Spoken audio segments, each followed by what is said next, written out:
სამყარო მორწმუნეა, მაგრამ ფულის წინაშე ყველა იჩოქებს. ყველა ამბობს ქრისტიანია, მაგრამ ფულს ყველა ემონება. ფულის გულიზე ყველაფერს კადრულობს ადამიანი.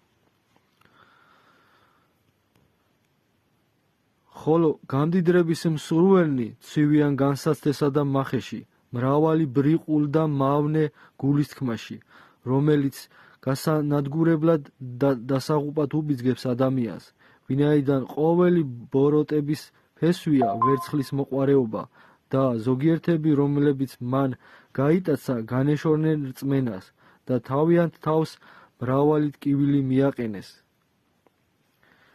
არავის არ შეუძლია ორ ბატონს ემსახუროს, ან ერთი უნდა ზურდეს და მეორე უყვარდეს, ან და იმ ერთს შეეთვისოს და მეორე დაამციროს. ვერ შეძლებთ ღმერთსაც ემსახურო და მამონასაც.